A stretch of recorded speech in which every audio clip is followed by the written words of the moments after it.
Indian premier league IPL চলতি আসরে বল হাতে দুর্দান্ত পারফর্ম করেছেন মোস্তাফিজুর রহমান। তবে আগামী মে পাঞ্জাব কিংসের বিপক্ষে ম্যাচ দিয়ে শেষ হবে কাটার মাস্টারের এবারের আইপিএল মিশন। পাঞ্জাবের বিপক্ষে ম্যাচ শেষে 2 মে বাংলাদেশে ফিরবেন দ্য ফিজ। আগামী 3 মে থেকে ঘরের মাঠে জিম্বাবুয়ের বিপক্ষে 5 ম্যাচের টি-20 সিরিজ খেলবে বাংলাদেশ। দেশে ফিরে রোডেনশিয়ালদের বিপক্ষে খেলবেন টাইগার এই পেসার।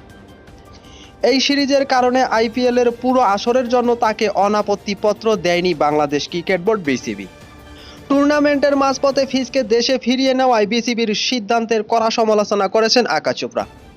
ভারতীয় এই ধারাভাষ্যকর ও ক্রিকেট বিশ্লেষকের ভাষ্য, যে ভালো করছে তাকে ভালো করতে দাও, সামনে বড় নিলাম, ফিজের অনেক টাকা কামানোর সুযোগ রয়েছে।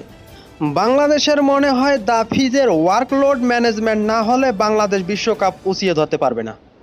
এদিকে বিসিবির ক্রিকেট অপারেশন বিভাগের প্রধান জালালউদ্দিন চৌধুরীর মন্তব্যের সমালোচনাও করেছেন আকাশ। তার মন্তব্য, বাংলাদেশ তো বলছে তার কোনো উপকার হচ্ছে না, তার ওয়ার্কলোড ম্যানেজমেন্ট হচ্ছে না, তাই তাকে ফিরিয়ে নিয়ে যাও। বাংলাদেশ এরকম অনেকবার করেছে, আমার মনে হয় এমনটা করা উচিত নয়। বিশ্বকাপ ঘনিয়ে আছে, ভারতের ক্রিকেটাররাও যাবে। আমি বুঝতে পারছি না বাংলাদেশ কেন এমনটা করছে। নিজের অফিসিয়াল ইউটিউব চ্যানেলে ভিডিও বার্তায় আকাশ চোপড়া বলেন, ফিজ চলে যাচ্ছে, চেন্নাইয়ের হয়ে খেলতে পারছেন না, এই ম্যাচে তাকে পাওয়া যাবে, তবে অল্প কিছুদিন তাকে আর পাওয়া যাবে। বাংলাদেশ কেন এমনটা করছে?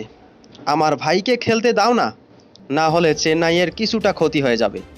তো ভারতীয় ধারাভাষ্যকার আকাশ চোপড়া বাংলাদেশ ক্রিকেট বোর্ডের সিদ্ধান্ত নিয়ে যে কড়া সমালোচনা করেছেন, সে সমালোচনার উপর নির্ভর করে আপনাদের যদি কোনো মন্তব্য থাকে তাহলে অবশ্যই কমেন্টে জানাবেন। আর ভিডিওটি ভালো লাগলে লাইক করতে ভুলবেন না এবং নতুন নতুন ভিডিও পেতে চ্যানেলটিকে সাপোর্ট করে পাশে থাকবেন। সবাই ভালো থাকবেন, সুস্থ থাকবেন, আল্লাহ হাফেজ।